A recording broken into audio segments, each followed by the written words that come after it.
In the quiet of the office, where the windows are always draped with heavy velvet, only the scratch of a quill and the measured ticking of a clock can be heard. The man at the desk does not wear a military uniform. There are no medals on his chest, and his face would hardly be recognized on the streets of Moscow.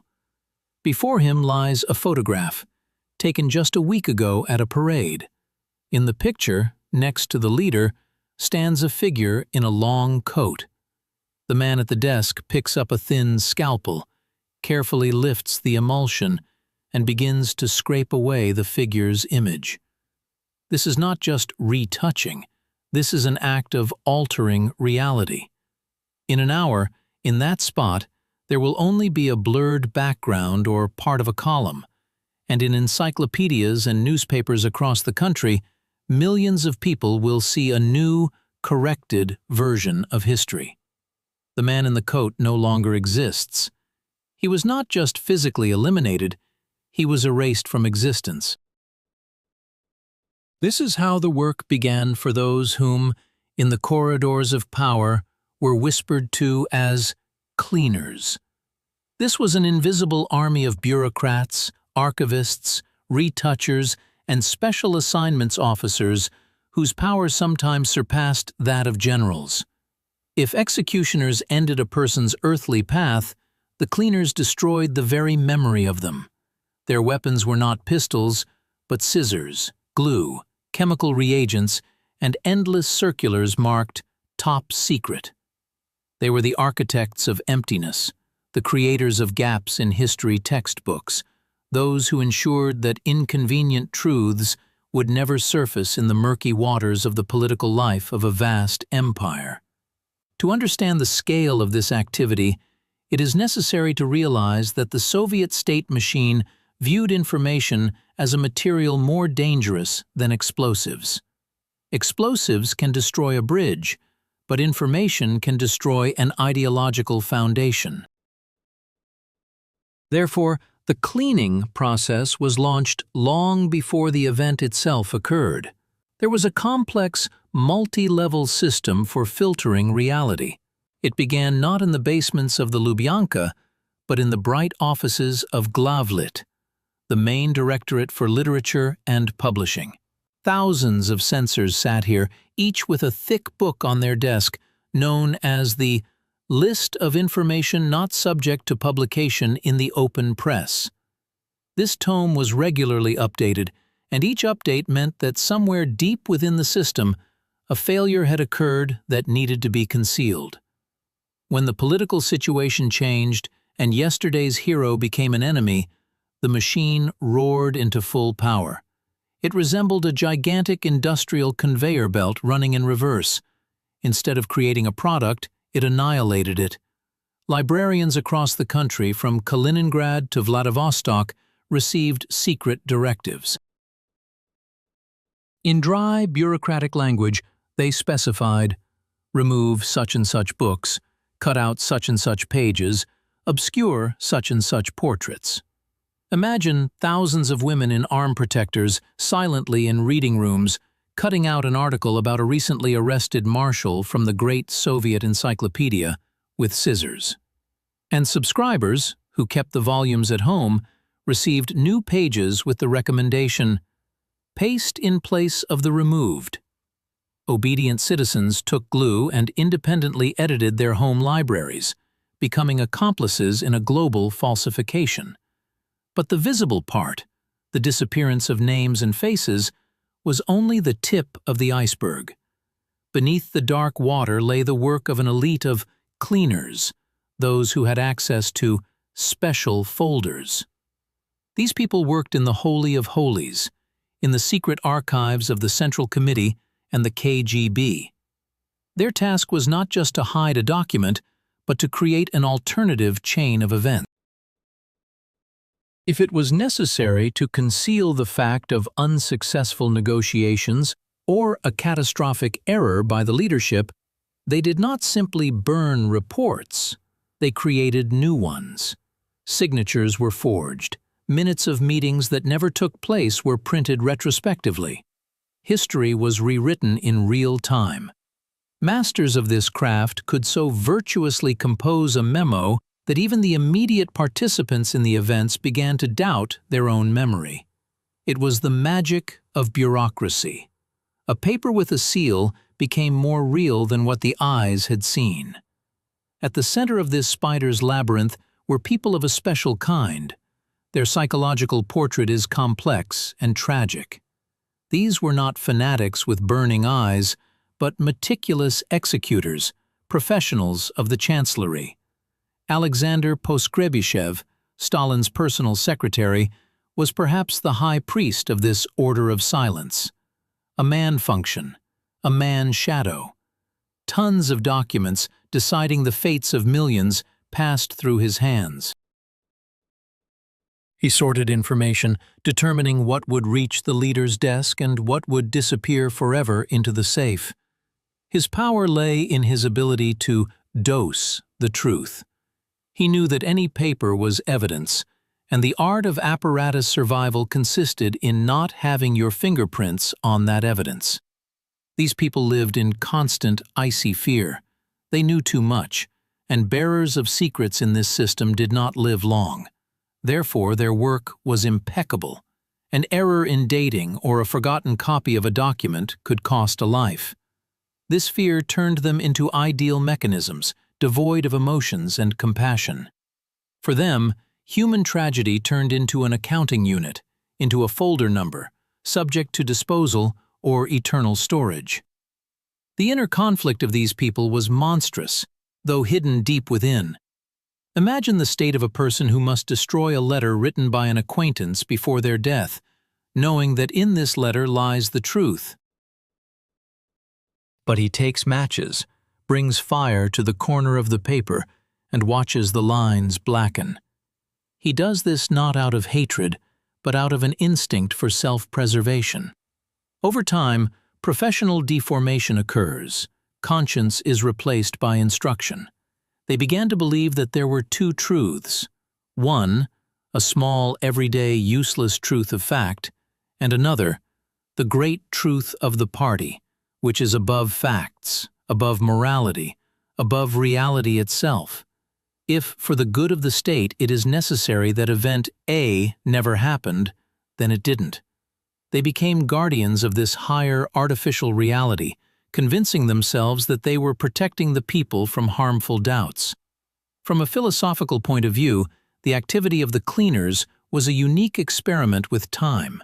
The authorities claimed to control not only the present and the future, but also the past. The well-known maxim stated, "Whoever controls the past controls the future." The Kremlin's technicians of silence proved this in practice daily. They created a paradoxical world where the past was unpredictable. Today, in the past, there was a great battle led by one commander, and tomorrow it turned out that the commander was not there, and the strategic plan was developed personally by the leader, and millions of people had to instantly readjust their memory.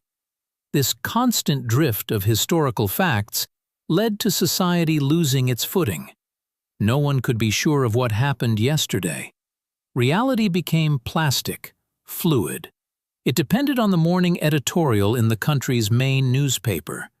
This gave rise to the phenomenon of doublethink, when a person knew the truth but sincerely believed in a lie to maintain their sanity and social status. The system worked flawlessly for decades. But as eras succeeded one another, the methods of the cleaners transformed. Times of brutal physical elimination of witnesses gradually became a thing of the past, giving way to more subtle technologies. After Stalin's departure and the onset of the thaw, and then stagnation, crude retouching was replaced by sophisticated silencing.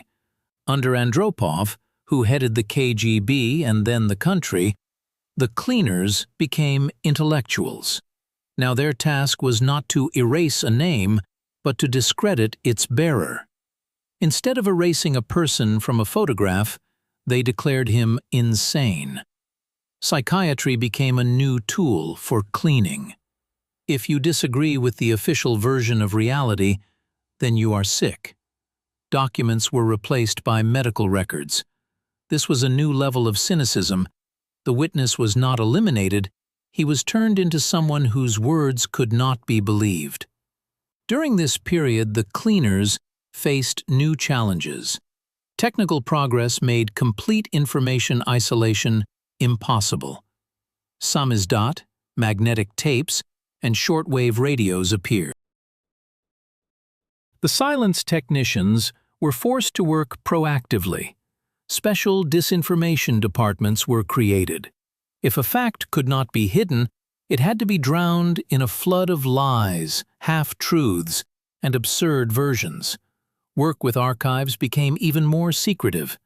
The famous sector in the Central Committee archive appeared, to which literally only a few had access.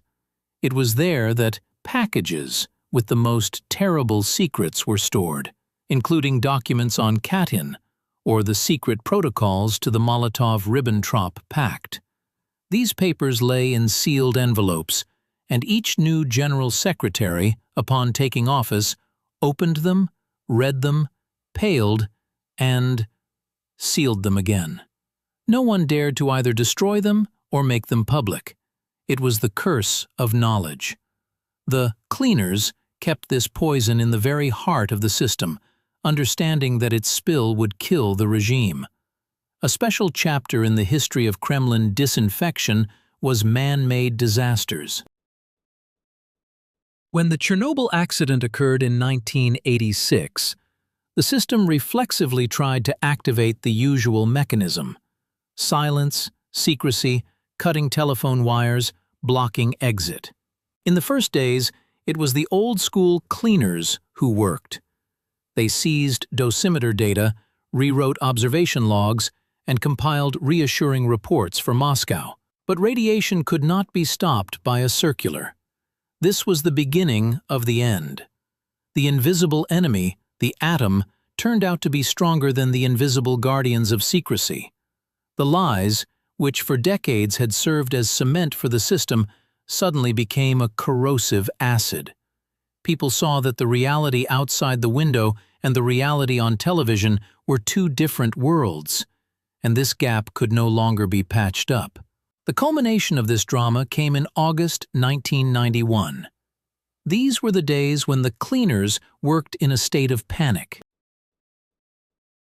When it became clear that power was slipping away, a great fire began in the Central Committee building on Staraya Ploshchad and in the offices on Lubyanka. This was not a fire from bombs. Shredders and furnaces were burning. Employees hurriedly stuffed bags with papers. Everything was destroyed. Financial reports on supporting foreign communist parties, personal files of agents, compromising material on high-ranking officials, evidence of past crimes. Eyewitnesses recalled how black smoke with the smell of burnt paper hung over the inner courtyards of administrative buildings. Ventilation systems could not cope. In the fireplaces of offices, folders were burned, stirring the ashes with a poker so that not a single readable scrap remained. This was the agony of a system trying to take its secrets to the grave. In those days, the cleaners lost the battle against time. The volume of accumulated lies was such that it was physically impossible to burn it all in 3 days. Crowds of people surrounding the buildings effectively blocked the removal of archives. Democratically minded deputies and activists burst into offices, sealed safes, and stopped working shredders. This was a moment of truth. The secret was becoming manifest. Vast arrays of documents, which for decades had only been accessible to a select few, suddenly fell into the hands of researchers. The world learned about the scale of repressions, about secret deals, about the cynicism of decisions made behind closed doors. It seemed that the era of cleaners was over forever, that the light of floodlights had dispelled the darkness. However, the euphoria from the opening of archives was short-lived. The chaos of the 90s showed that information is not only truth, but also a commodity and a tool for blackmail. Many documents, saved from the fire in '91, were never published. They migrated from state safes to private ones, becoming a guarantee of security for the new masters of life. The cleaners did not disappear. They simply changed employers. Professionals skilled in covering their tracks proved to be in demand in corporate wars and political intrigues of the new Russia. Moreover, the state quickly came to its senses. The window of opportunity slammed shut. Archives, which had opened for a moment, began to close again. Secret classifications were extended for another 30–50 years.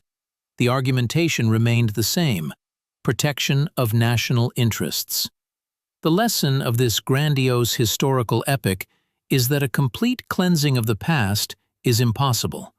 Truth possesses the property of water. It finds a crack. You can burn a document, but a copy will remain. You can kill a witness, but he will have time to tell a friend. You can rewrite a textbook, but the oral memory of generations will remain. The work of the Kremlin's cleaners, for all its scale and cruelty, ultimately proved to be a Sisyphusian task. They built a dam against the river of time, but the river always breaks through the dam. Their tragedy is that they dedicated their lives to fighting the inevitable. By trying to protect an ideology, they only made its collapse more deafening, because a compressed spring of lies hits hardest at the moment of release. Today, looking back, we see not only crimes, but also the fantastic, almost mystical faith of these people in the power of paper. They believed that a document was more important than a person. This bureaucratic magic still lingers in the corridors of power in many countries, but it was the Soviet experience that became the standard, the absolute of state control over memory. We live in a world where digital traces are harder to erase than paper ones, but the principles remain the same. The desire of power to edit reality has not disappeared. The methods have become more subtle, not the removal of information, but its inundation with informational noise, the creation of many false versions, among which the truth is lost. Modern cleaners work not with scalpels and fire, but with algorithms and bots. But their goal is the same: control over perception. Mentally returning to that darkened office of the 30s, where a man with a scalpel scrapes emulsion from a photograph, we understand that he was not just scraping away the figure of a commissar. He was trying to scrape away human nature itself, full of errors, contradictions, and unpredictability, to leave in its place a smooth, gray surface of approved order. But history abhors a vacuum. In the place of the scraped-out spots, new contours emerge, and often they look even more sinister than what was attempted to be hidden.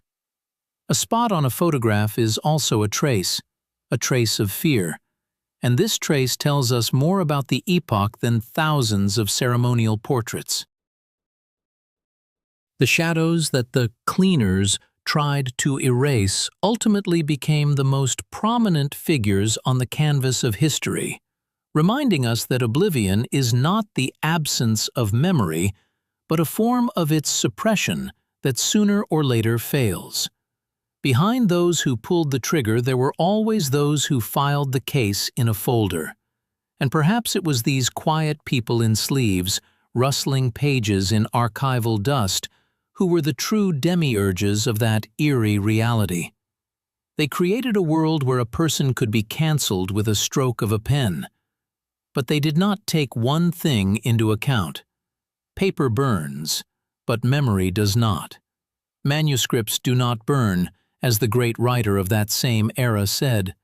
And even the ashes left in the Lubyanka fireplaces in August '91 continue to knock at our hearts, demanding reflection and repentance. The history of the cleaners is a warning. The truth that is tried to be buried alive never dies. It merely waits for its hour to return and look into the eyes of those who tried to kill it. And that gaze is the most terrible punishment for those who imagine themselves to be editors of eternity. Secrecy, elevated to an absolute, becomes a trap for its creator. When Stalin was dying at his near dacha, the guards were afraid to enter without orders, paralyzed by fear and instructions written by those very technicians of silence. The system created to protect the leader from the outside world ultimately isolated him from help. This is the final irony of the cleaners' fate. The walls they built to hide secrets eventually collapsed on them themselves. We must remember this when looking at modern attempts to rewrite history. Every time someone tries to erase an inconvenient line from a textbook, they trigger a mechanism that will one day destroy them. The shadows of the past are long, and the brighter they try to light the artificial sun of propaganda, the thicker and blacker these shadows become. Ultimately, the story of the Kremlin's cleaners is a story about the futility of absolute control. It is a saga of how millions of tons of paper, liters of ink, and decades of titanic labor by entire institutions could not turn a lie into truth. Reality proved stubborn.